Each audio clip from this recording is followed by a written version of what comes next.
చక్కగా మనం ఈ పార్కులో చేసుకోవడానికి కారణం కూటమి ప్రభుత్వం అన్న విషయాన్ని మీరు ఎప్పుడు కూడా గుర్తుపెట్టుకోవాలన్నది నా తాలూకు ఆలోచన. మనం అధికారంలోకి వచ్చిన తర్వాతే ఆరోగ్యకరమైన రాజమహేంద్రవరంలో భాగంగా నగరంలో అనేకమైన పార్క్స్ డెవలప్ చేశాం. యోగా పార్క్ ఎక్కడ డెవలప్ చేయాలని ఆలోచించినప్పుడు ప్రధానంగా ఇక్కడికి రావడానికి ఇద్దరు వ్యక్తులు ఉన్నారు. ఒకరు జనసేన నుంచి సత్యనారాయణ గారు, రెండో వారు టీడీపీ ఇన్ఛార్జ్ భద్రరావు గారు. వీరిది యోగా పార్క్ డెవలప్ చేయాలన్నది వారి యొక్క సంకల్పం. అలాగే ఇక్కడ నేర్చుకోవడానికి మీరు వచ్చినందుకు కూడా మేము కూడా మీ అందరినీ మనస్ఫూర్తిగా అభినందిస్తా ఉన్నాం.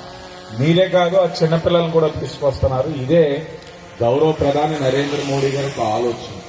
ఒక రోజు యోగా 23 గంటలు, ఒక గంట యోగా ఒక రోజులో 23 గంటలు మన బాడీని యాక్టివేట్ చేస్తాం.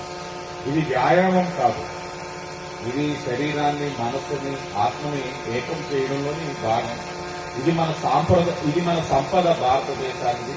ఇది మన అందరం కూడా దినచర్య కింద ప్రతిరోజు ఒక కార్యక్రమం కింద చేసుకోవడం మంచిది.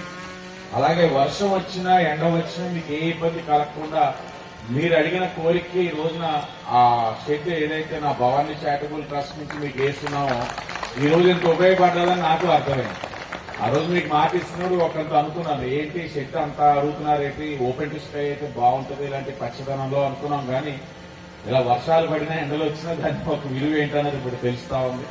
భవిష్యత్తులో ఆరోగ్యకరమైన ఆంధ్రప్రదేశ్ కోసం మీరందరూ కూడా ఆరోగ్యకరంగా ఉండడానికి యోగా చేయాలని ఈ కార్యక్రమానికి విచ్చేసిన గౌరవ ఎంపీ అమ్మ పురంధేశ్వరి గారికి, అలాగే జిల్లా కలెక్టర్ గారికి, జిల్లా జాయింట్ కలెక్టర్ గారికి, నగర కమిషనర్ గారికి, పెద్దలు ఎమ్మెల్సీ సోము వీర్రాజు గారికి, కూటమి నాయకులకి, విచ్చేసిన ప్రజానికానికి, పిల్లలకి అందరికీ కూడా మనస్ఫూర్తిగా అభినందనలు తెలియజేస్తూ నమస్కారం.